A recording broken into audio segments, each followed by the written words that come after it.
फरीसियों में से एक शख्स निकोदेमुस नाम यहूदियों का एक सरदार था।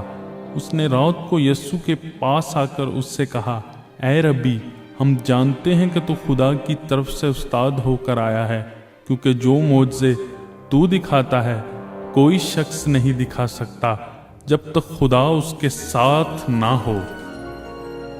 यीशु ने जवाब में उससे कहा, मैं तुझसे सच कहता हूँ, जब तक कोई नए सिरे से पैदा ना हो वो खुदा की बादशाही को देख नहीं सकता। निकोदेमुस ने उससे कहा, आदमी जो बूढ़ा हो गया तो क्यों कर पैदा हो सकता है? क्या वो दोबारा अपनी माँ के पेट में दाखिल होकर पैदा हो सकता है? यीशु ने जवाब दिया कि मैं तुझसे सच कहता हूँ, जब तक कोई आदमी पानी और रूह से पैदा ना हो वो खुदा की बादशाही में दाखिल नहीं हो सकता। जो जिस्म से पैदा हुआ है जिस्म है, और जो रूह से पैदा हुआ है रूह है। ताज्जुब न कर कि मैंने तुझसे कहा तुम्हें नए सिरे से पैदा होना ज़रूर है। हवा जिधर चाहती है चलती है और तू उसकी आवाज़ सुनता है, मगर नहीं जानता कि वो कहाँ से आती है और कहाँ को जाती है। जो कोई रूह से पैदा हुआ ऐसा ही है। निकोदेमुस ने जवाब में उससे कहा, ये बातें क्यों कर हो सकती हैं? यीशु ने जवाब में उससे कहा, बनी इसराइल का उस्ताद होकर क्या तू इन बातों को नहीं जानता? मैं तुझसे सच कहता हूँ, जो हम जानते हैं वो कहते हैं, और जिसे हमने देखा है उसकी गवाही देते हैं, और तुम हमारी गवाही कबूल नहीं करते। जब मैंने तुमसे ज़मीन की बातें कही और तुमने यकीन नहीं किया, तो अगर मैं तुमसे आसमान की बातें कहूँ तो क्यों कर यकीन करोगे? और आसमान पर कोई नहीं चढ़ा सवा उसके जो आसमान से उतरा, यानी इब्ने आदम जो आसमान में है।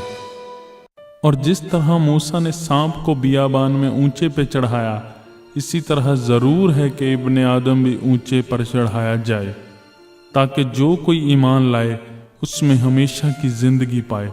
क्योंकि खुदा ने दुनिया से ऐसी मोहब्बत रखी कि उसने अपना इकलौता बेटा बख्श दिया, ताकि जो कोई उस पर ईमान लाए हलाक ना हो बल्कि हमेशा की ज़िंदगी पाए। क्योंकि खुदा ने बेटे को दुनिया में इसलिए नहीं भेजा कि दुनिया पर सज़ा का हुक्म करे, बल्कि इसलिए कि दुनिया उसके वसीला से निजात पाए। जो उस पर ईमान लाता है उस पर सज़ा का हुक्म नहीं होता, जो इस पर ईमान नहीं लाता उस पर सज़ा का हुक्म हो चुका, इसलिए कि वो खुदा के इकलौते बेटे के नाम पर ईमान नहीं लाया। और सज़ा के हुक्म का सबब ये है कि नूर दुनिया में आया और आदमियों ने तारीकी को नूर से ज़्यादा पसंद किया, इसलिए कि उनके काम बुरे थे।